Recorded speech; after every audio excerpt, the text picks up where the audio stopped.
ያልተኖረ ልጅነት በእውነተኛ ታሪክ ላይ የተመሰረተ እጅግ ልብ አሳዛኝ ታሪክ። ጸሐፊ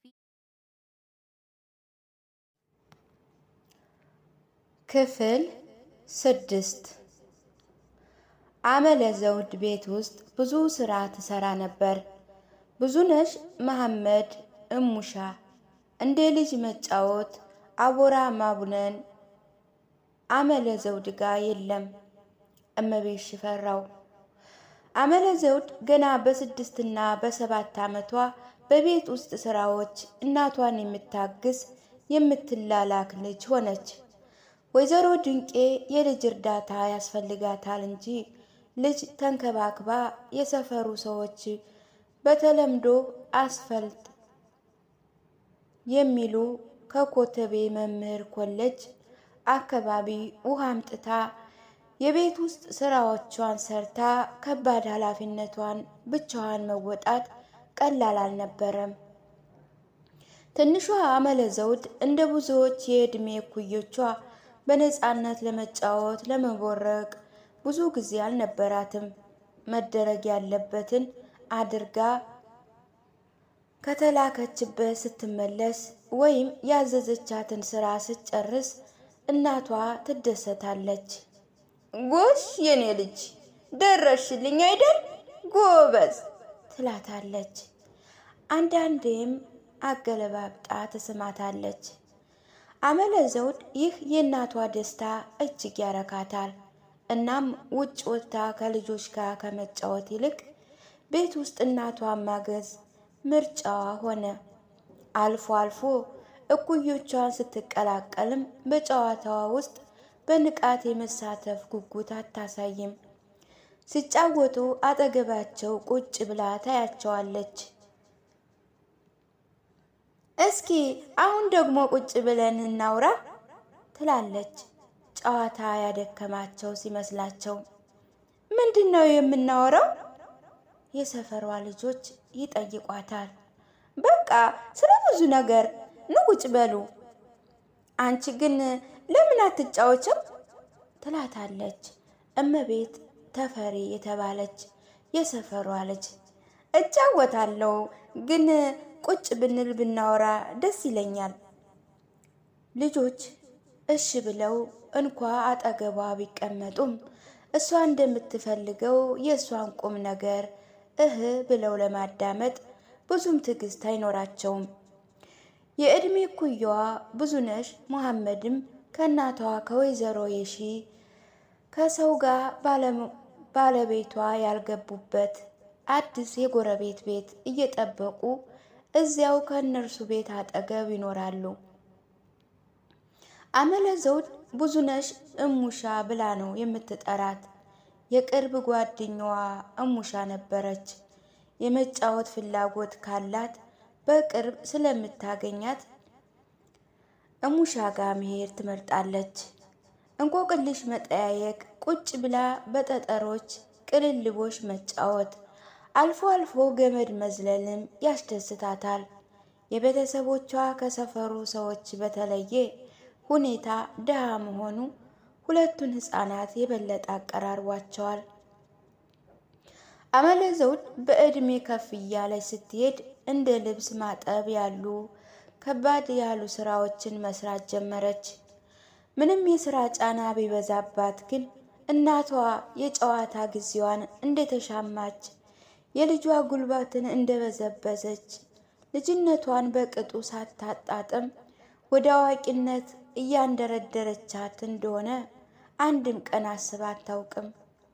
ለእሷ ጨዋታ ከትምህርት ቤት ውስጥ ስራ ቀጥሎ በሶስተኛ ደረጃ የሚቀመጥ ልጆች ብዙም የማይጠቀም ነገር ነው። በትምህርቷ ጎበዝ ነች። ደብተሮቿን ሆነ መጽሐፍቷን ባላት ትርፍ ጊዜ ታነባለች። አመለ ዘውድ በሆነ ምክንያት ያዘዘቻትን ስራ ሳትሰራ ከቆየች ድንቄ ጎሽ ማለቷን ቀረና ምን አባሽ ብላ መቆጣት አመጣች። አንዳንዴ በጣም ስትናደድ አመለ ዘውድን በጥፊ ወይም ባገኘችው ነገር ከመምታት ወደ ኋላ አትልም። እናቷ የዋህ እንደሆነ ስለምታውቅ አንዳንድ ጊዜ አመለ ዘውድ የእናቷን ንዴት እስኪበርድ አመልጣ ሩጣ ከቤታቸው ትወጣና ጎረቤት ቤት አንዱ ጋር ተደብቃ ትቆያለች። ተመልሳ ስትመጣ እናቷ ንዴቷ በርዶላት ምናልባትም ፍጹም ረስታው አመለ ዘውዴ ስትል ቡና አፍይልኝ ትላታለች።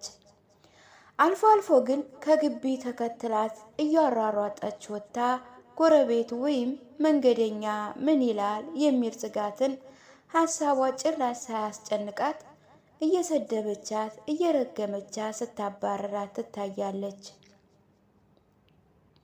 ድንቄ ቶሎ የምትደሰት ቶሎ የምትከፋና የምትናደድ ከንዶታ ወዲያው ምልስ የምትል ነገር በሆዷ የማያድር ካደረ በጥሩ ሰላምታ ወይም በትንሽ ውለታ ከሆዷ ጭራሽ የሚጠፋ ፍጹም የዋህ ሴት ነች። የአዋቂ ሰውነት ይኖራት እንጂ ባህሪዋ በአብዛኛው የልጆች አይነት ነው። ይህንን ባህሪዋን የማይረዱ ስትቆጣና ስትሳደብ የሰሙ አንዳንድ ሰዎች ለእሷ መጥፎ ግምት ሊኖራቸው ይችላል። ብዙዎቹ ጤንነቷን ይጠራጠራሉ። የፈለጉትን ቢያስቡ ድንቄ ደንታው አልነበረም። እገሊት ከገሊት ሳትል ሁሉም በአንድ አይን የምታይ ተጫዋች ስለሆነች በሰፈሩ ሴቶች የተወደደች ናት። ቡና ሲጠጡ ይጠሯታል፣ ድግስ ሲደግሱ ትጋበዛለች። ከሰፈሩ ቤቶችም በአንዱ ድግስ ካለ ድንቄ አለች። መጠጥ ትደፍራለች። ድግስ ላይ የተዘጋጀውን ጠላ ይሁን ጠጅ አረቂ ትወስድና ታንጎራጉራለች። በሰፈን ጋባዥ ሌሎች ጎረቤቶቿ ታወድሳለች። አንዳንድ ቀን ከተበሳጨች የሚቀርቧትን ጎረቤቶች ሳይቀር በስድብ እጥብ ታደርጋቸዋለች። በሚቀጥለው ቀን ምንም የተለየ ነገር እንዳላደረገች ሁሉ የወትሮዋ ድንቄ ትሆናለች። ትስቃለች፣ ትጫወታለች። ይህም ባህሪዋን የተረዱ ጥቂት ጎረቤቶቿ ለእሷ ይቅርታ ለማድረግ ዘወትር ዝግጁ ነበሩ። አስቀው አፋቸውን በመዳፋቸው ልከው አይ ድንቄ ብለው ተገርመው ከእርሷ ጋር ማድረግ ያለባቸውን ያደርጋሉ። አብዛኛው ድንቄ አሁንና መኖር ያለፈውን መርሳት ስለ ወደፊቱ አለመጨነቅ የሚል ያልተጻፈ እሷ እንኳ ልብ የማትለው የህይወት መመሪያ ነበራት። የዋህነቷ የተረዱ ልጆች ተሾመና አመለ ዘውድ ምንም ብትጮባቸው፣ ብትቆጣቸው፣ ብትሰድባቸውና ብትደበድባቸው አያዝኑባትም። ለእናታቸው ከፍተኛ ፍቅር ነበራቸው። እሷም ልጆቿን ትወዳለች። በተለይ ለበኩር ልጇ ተሾመ የተለየ ፍቅር ነበራት። በእናቷ ጥፊ ስበብ ሊሆን እንደሚችል ቢጠራጠርም መንስኤው በትክክል ባልታወቀ ሁኔታ አመለ ዘውድ ጆሮዋን መታመም ጀመረች። ጆሮዬን ማለት ስታበዛ አባቷ ወደ ጤና ጣቢያ ወሰዳት። የታዘዘላት መድኃኒት ጊዜያዊ እፎይታ ከማስገኘት ውጭ ዘለቄታ መፍትሄ አልሰጣትም። ጆሮዋን በጥቅጥቃ መዋል ልማዷ ሆነ። የጆሮዋ ህመም የመስማት አቅሟን በመጠኑ ቢቀንሰውም ሰዎች የሚናገሩትን በደንብ መስማት ስለምችል እሷም ወላጆቿም እንደ ትልቅ የጤና ችግር አክብደው አላዩአትም።